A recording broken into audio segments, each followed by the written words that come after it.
Thank you, Agnes, for that. Now, joining me on set to discuss the campaign speech in the country is political commentator Moses Odhiambo. Thank you very much for joining us. And I think it would be prudent to start with that story that just ended. How big of an influence will the Makonde people, the 43rd tribe, have in the politics of Kwale County? Well, I think the fact that they are now registered Kenyans give them a chance to participate in the elections. But, you know, elections is about numbers. Yes. I don't know how many voters they have who are registered since they're just getting their ID cards. Yeah. I assume some of them were not registered yet. So obviously that would depend on the number that got registered. But I don't think it would be a big influence given that they're getting that registration very late in the day when, you know, voter registration has been done. So, I mean, if I was a candidate in Kwale, I wouldn't be so worried because probably 90% don't have Well, they're also voter giving cards. ultimatums. I don't think you will take advantage of us. We can now vote, you know, such sentiments from new voters. But you see, the voting system is a legal process as well. And, you know, they can't start registering new voters at this stage. So obviously, they will have sway in terms of influencing those they can who have registered to vote. But I guess the majority of them will not have that privilege of voting, which is a shame because they've been living in this, you know, residency in Makongeni for a while now. And it has taken a lot of time to issue them with citizenship or the identity card, which I think now they got, but still it's coming late in the day. Yeah. All right. Yesterday, we saw another round of aspirants just taking their nomination papers to the IEBC. So far, the IEBC has cleared 8 people from about 18 who had declared interest. It seems the number is being cut down. But can the rubber hit the road now after this clearance? Has it hit the road? I mean, absolutely. I mean, we have to remember that before you are cleared by IEBC, you are basically an aspiring, an aspirant or an aspiring individual. But once you get the nod from IEBC, you become a candidate. And when you are given that nod, it means you can now start your campaign, sell yourself to the public, tell them what you're going to offer.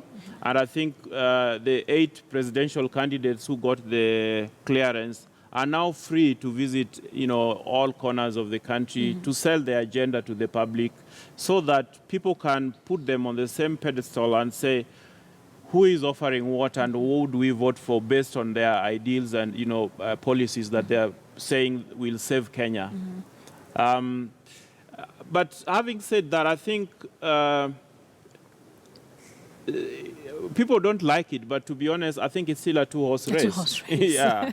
I mean, the ones who have submitted their applications and have been cleared, it is their political right, their legal right as Kenyans to vie for any office they want. But I don't think Kenyans, to begin with, know them. And secondly, I don't think they're likely to sway, you know, the voters that much. So we still have the Jubilee candidate, President Uhuru, and NASA candidate Raila being the front runners, so to speak.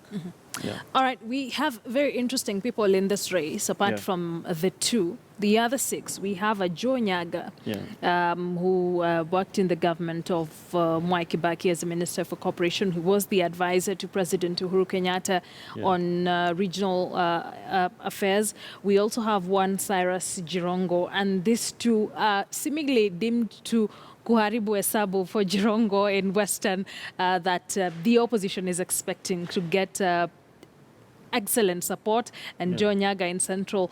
Do you think these are valid concerns? You have to remember in the previous elections that we've had more than 2 candidates before.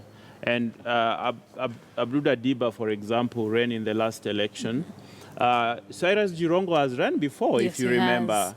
And we've not seen them attract, you know, massive support. I mean, the best they could do was, I think, below 1,000 votes. So 1,000 votes in a presidential election is a drop in the ocean.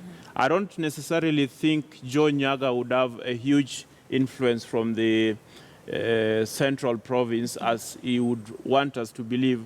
I think he's had his days. He's served in both Moi and Kibaki government. But both of them, I mean, Mr. Joe Nyaga and Cyrus Jirongo, I think are trying to find relevance in the scheme of things because for a while they've been off the stage. So their 15 minutes of fame is definitely coming, and it will go just as far as it's coming. I don't think they're going to have any influence. 15 minutes of fame. Yeah. That's a long time in politics.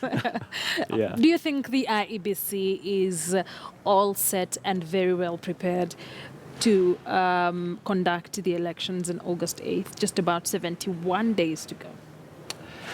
It's a very interesting question. I mean, we've seen how they've managed the clearance of candidates, and I had my own question marks on their preparedness, in the sense that some of the candidates were, disqualified for very basic reasons, something like having a duplicate of an ID or writing a check. So my question was, did IEBC give them adequate information so that they know what they need to prepare before they appear before them?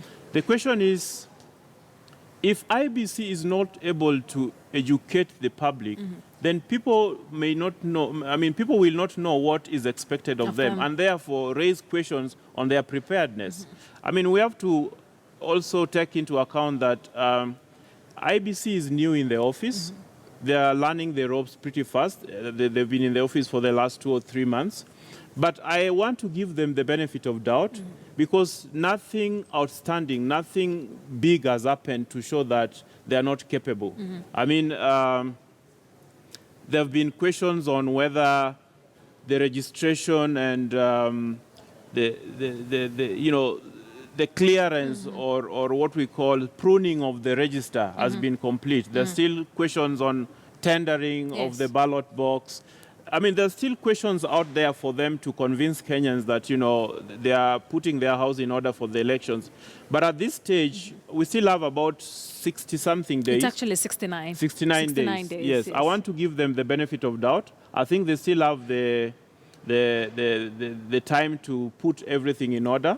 And now that we have the candidates being cleared, I think that is one job done. So it will give them a breather to reorganize themselves as the campaigns go on, to make sure that there's a level playing field.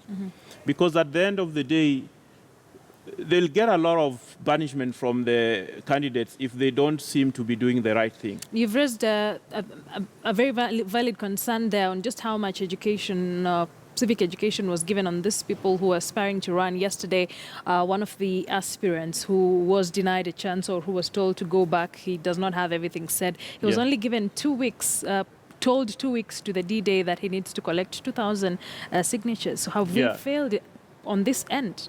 I think we have, not necessarily as IBC, but as the relevant institutions that have been charged with the responsibility of ensuring that we have free, fair, credible elections.